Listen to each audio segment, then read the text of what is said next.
అందరికీ నమస్కారం. మొన్నటి దినమున మున్సిపల్ కౌన్సిల్ సమావేశం అత్యవసర సమావేశం జరిగింది. ఆ సమావేశానికి సంబంధించి కొన్ని ప్రజలకు తెలియజేయాల్సిన బాధ్యత మా పైన ఉంది కాబట్టి తెలియజేస్తూ ఉన్నాం. అత్యవసర సమావేశంలో కమిషనర్ గారు వ్యవహరించిన తీరుపై ఎంతో బాధాకరమైన విషయం. దాని విషయం ఏంటంటే 23 అంశాలు ఉన్నాయి. మొత్తం ఈ 22 అంశాలలో చాలా ముఖ్యమైన అంశాలు ఉన్నాయి. ప్రొద్దుటూరు మున్సిపాలిటీ నుంచి స్థలాన్ని రిజిస్టర్ ఆఫీస్కు బదలాయింపు, ₹1 డబ్బులు లేకోకుండా వరదరాజుల రెడ్డి గారి లెటర్ పైన 15 సెంట్లు స్థలం కేటాయించుట కొరకొని ఒక సబ్జెక్ట్ ఉంది. వర్కర్స్కు సంబంధించిన 600 మంది వర్కర్స్కు సంబంధించి చెప్పులు, బట్టలు, కొబ్బరి నూనె ఇటువంటివన్నీ ఆమోదం తెలపాల్సినవి కూడా ఉన్నాయి. ఇవన్నీ కూడా కమిషనర్ గారు అతని చేతగానితనంతో, కౌన్సిల్ ఎట్లా జరపాలనే తెలియనితనంతో, అదర్ డిపార్ట్మెంట్స్ నుంచి వచ్చినాడు కాబట్టి వచ్చిన తప్పేం లేదు, కొంచెం అవగాహన కల్పించుకొని చేసి ఉంటే ఇటువంటి రప్చర్ జరిగేది కాదు. ఇతను వచ్చిన నుంచి ఏ ఒక్క మీటింగ్ కూడా సక్రమంగా జరిపిన దాఖలాలు లేవు. ప్రతి మీటింగు ప్రతిదీ కూడా ఒక టీడీపీ కార్యకర్తలాగా, ఒక లీడర్ లాగా వ్యవహరిస్తున్నాడు. ఆయన కమిషనర్ లాగా వ్యవహరించడంలే.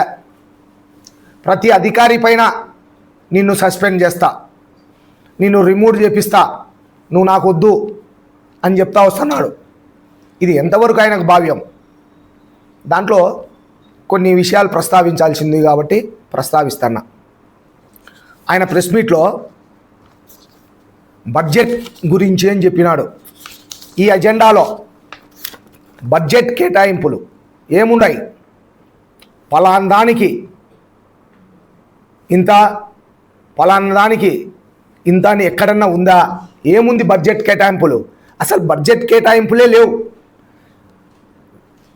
మనకు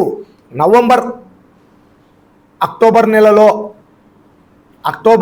వచ్చిన 3,20,00,000 మనకు వచ్చింది, మనకు ఖర్చు అయింది. 1,70,00,000 మనకు ఆదాయము. మనకు వచ్చినదైతే 1,70,00,000, మనం మున్సిపాలిటీ ఖర్చు పెట్టింది 3,20,00,000 అనేది మాత్రమే ఉంది. అదేం తప్పుగా ఆ సీసీ దీంట్లో ప్రచురించినాడు? తప్పేముంది దీంట్లో? గౌరవ సభ్యులకు తెలియజేయాల్సిన బాధ్యత ఉంది. మా చైర్మన్ గారు మీకు లెటర్ ఇచ్చినారు. ఏమని? ప్రతి మీటింగ్లో ఫస్ట్ అంశంగా మన ఖర్చులు, మనకు వచ్చిన అమౌంట్ ఎంత ఈ నెలకు అనేది రావాలని చెప్పి ఉంటేనే ఇది ప్రచురించినారు. దీంట్లో ఉంది. దీంతో తప్పుగా ఏముంది కమిషనర్ గారు? నువ్వు తినేదిందా, నేను తినేదిందా, ఎవరు తినేది దీనిలో? లేదంటే ఎమ్మెల్యే గారు తినేదిందా? ఏం తప్పుగా ఉందని నువ్వు అతన్ని సస్పెండ్ చేస్తా అంటావు? అతను ఏదో చెయ్యరాని నేరం చేసినట్టు ఫీల్ అవుతున్నావు. నువ్వు చేయరాని నేరాలన్నీ చేస్తున్నావు. నువ్వు ఘోరాలు నేరాలు ఉన్నాయి. ఒకటి లాస్ట్ 22 అంశం నాకు తెలియకుండానే అజెండాకు వచ్చిందంటావు. ఇది ఎవరి సంతకం? నీదేబ్బా. కౌన్సిల్ చర్చా నిశ్చయం నువ్వు పెట్టింటేనే కదా అతను కౌన్సిల్ సబ్జెక్ట్ తెచ్చింది. ఇది కాదా? ఆ పిల్లోడు ఎస్సీ అనే ఉద్దేశంతో నువ్వు ఇదంతా చేస్తున్నావు. అతన్ని ఇబ్బంది కలిగజేస్తున్నావు. పాపం వాళ్ళ నాయన ఉద్యోగం ఆ పిల్లోనికి వస్తే నువ్వు ఓర్చుకోలేనట్లున్నావు. నువ్వు ఇచ్చినదే అజెండాకు సబ్జెక్ట్ చేస్తే తప్పంటావా? ఎట్లా తప్పు ఇది? మొన్న రోజున అందరూ ప్రజలు గమనించుంటారు కమిషనరు తీరు ఎట్లా ఉన్నాయి అది కౌన్సిల్ హాల్లోని. లేచినాడు, మైక్ తీసుకున్నాడు. మేడం అడిగింది, సీసీ గారిని ఎందుకు మీరు మార్చినారన్నారు. మైక్ తీసుకునేప్పటి నుంచి విపరీతమైన టెంప్ట్ అయ్యి మనిషి మాట్లాడినాడు. ఆ మాట్లాడేదానికి కారణం ఏంటంటే కొండారెడ్డి, వరదరాజులరెడ్డి కుమారుడు కొండారెడ్డి, ఇతను ఆర్డర్ వేసినాడు మధ్యాహ్నం 2 గంటలప్పుడు మీటింగ్ జరపకూడదు, నువ్వు ఏం చేస్తావో నాకు తెలియదు అని చెప్పి ఆర్డర్ వేసినాడు. కొండారెడ్డి మనస్సాక్షి మీద చేసుకొని చెప్పమను, కమిషనర్కు ఫోన్ చేసి చెప్పినావా లేదా? నువ్వు మీ స్వామి ఆయన రాధాస్వామి మీద ప్రమాణం వేసి చెప్పు, కొండారెడ్డి ఈ మీటింగ్ జరగద్దని చెప్పినావా లేదా? దానికే కమిషనర్ గారు అంత హై పిచ్లో మాట్లాడినాడు. చైర్మన్ గారిని అంత అన్యాయంగా మాట్లాడినాడు. మీరందరూ చూసింటారు. ఈవెన్ లాస్ట్ గ్యాడ్కి వచ్చినాడు కమిషనర్ అంటే వరదరాజులరెడ్డి గారు చైర్మన్ పక్కలో కూర్చొని ఉంటే ఇతను బయటికి వచ్చి రాండి అని అతనే లీడర్ అయినట్టు. వరదరాజులరెడ్డిని కమిషనర్ గారు పిలుచుకొని బయటికి పోతా అన్నాడు. అంటే ఒక కమిషనర్గా ఉండి ఒక ఎమ్మెల్యేని పిలుచుకొని పోతా ఉన్నాడు. దానికి నాకు అనిపించింది వరదరాజులరెడ్డి గారి మీద ఈయన మనిషి ప్రజెంటు మైండ్ ఆబ్సెంట్ అనేదానికి సరిపోతుంది ఆ మాట పెద్ద ఆయనకు. ఎందుకు? కమిషనర్ పిలిస్తే నువ్వు పోయేది ఏందయ్యా? ఎట్లా పోతావు నువ్వు మనిషి ప్రజెంటే కానీ మైండ్ ఆబ్సెంట్లో ఉండవు.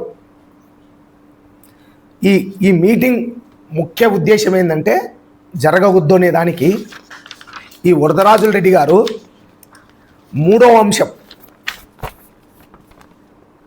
మూడో అంశము రిజిస్టర్ ఆఫీసును ఇప్పుడు ఉండే ప్లేస్లోంచి తీసేసి ఎదురుగా మున్సిపల్ స్థలం ఉంది, పెట్రోల్ బంకు పక్కలో రాజన్న క్యాంటీన్ అనేది పెట్టి ఉన్నాం మేము గతంలో.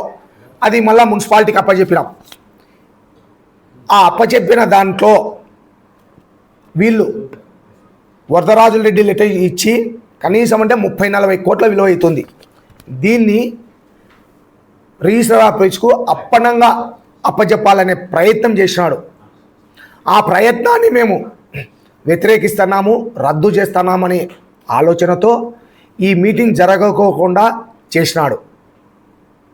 అసలు ఒక మున్సిపాలిటీకి 30-40 కోట్ల విలువ చేసే ఆస్తిని ఒక రిజిస్టర్ ఆఫీస్కి అప్పచెప్పాల్సిన అవసరం ఏముంది? ఏమన్నా రిజిస్టర్ ఆఫీస్ వాళ్ళు మనకేమన్నా 20 కోట్లు 30 కోట్లు ఏమన్నా డబ్బులు మున్సిపాలిటీకి పే చేసినారా? ₹1 పే లేదంట, ఊరికి ఇవ్వాలంట. ఇట్లనే వరదరాజులరెడ్డి ఈ పెట్రోల్ బంక్ బ్యాక్ సైడ్ ఉండే ఒక ఎకరా 15 సెంట్లు అనుకుంటా ఇంచుమించు ఆయనది. ప్రస్తుతం ఇస్కాన్ టెంపుల్ ఉంది. ఇస్కాన్ టెంపుల్ కంటే ముందు ఒక ఆడిటోరియం ఉన్నది, కళాక్షేత్రం, జూటూరు కళాక్షేత్రం అని ఉన్నది. ఆ జూటూరు కళాక్షేత్రాన్ని కూడా ఇదే వరదరాజులరెడ్డి హయాంలో ఎమ్మెల్యేగా ఉండేటప్పుడు టీటీడీకి అప్పచెప్పినాడు. మేము దీన్ని మెయింటెనెన్స్ చేయలేము కాబట్టి ఇది మీరు తీసుకోండి అని ఆ రోజు ఈయన అవగాహన లేక,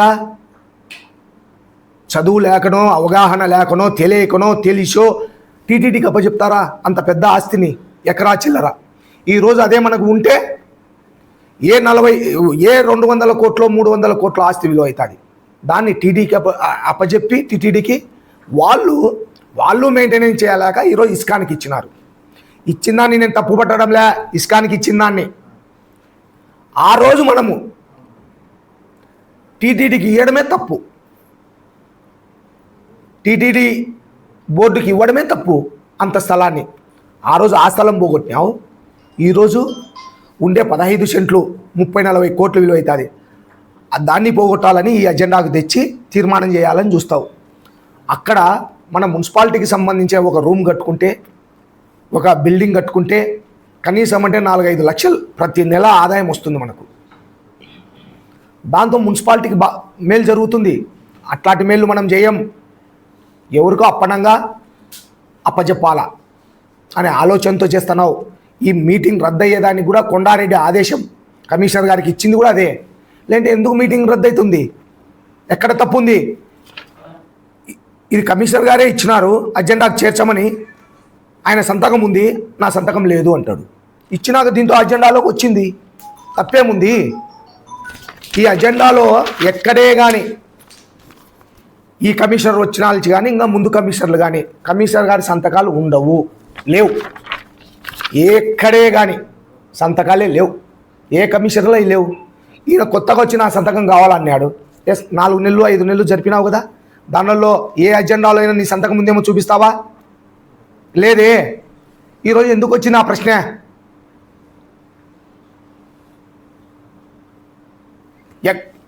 ఎంత దారుణంగా ఈ ప్రొద్దుటూరును ఏ ఒక్క డెవలప్ లేకుండా చేస్తున్నారంటే ఈ వరదరాజుల రెడ్డి అండ్ ఆయన కొడుకు. ప్రతిదీ అడ్డమే, ప్రతిదీ అడ్డమే. ఇది మేము అడ్డం పడితే తప్ప, రిజిస్టర్ ఆఫీస్కు సంబంధించిన స్థలాన్ని మేము రద్దు చేయాలనే ఆలోచన చూస్తే మాకు తప్పంట. ఆయన చెప్పింది చేయాలంట. మేము ఆమోదం తెలిపి వాళ్ళకు ఊరికి ఇవ్వాలంటున్నాడు ఈ స్థలాన్ని. ఎందుకు ఇస్తాం? ప్రజల సొమ్ము ఇది. అంతకు ఇష్టం ఉంటే ఎంఆర్ఓ ఆఫీస్లో కట్టుకోమను, రెవెన్యూ వాళ్ళని అడగమనండి. రెవెన్యూ స్థలాలు ఎక్కడన్నా ఉంటే రెవెన్యూ స్థలాలు అడగండి. ఇటువంటి స్థానిక సంస్థల స్థలాలు అడగకూడదు, ఇవ్వకూడదు. రెవెన్యూ స్థలం ఎక్కడన్నా డీకేటీనో ఏమన్నా ఉంటే అక్కడ పోయి కట్టుకోమనండి. అంతేగాని ఇంత మెయిన్లో అక్కడ ఏం అవసరం? Register office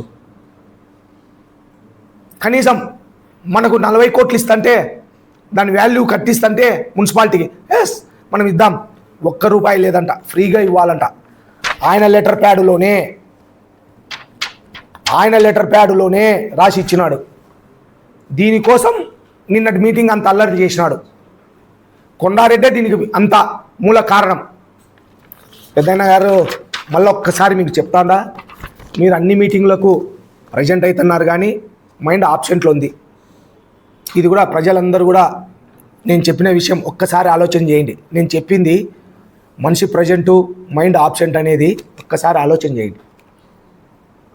thank you.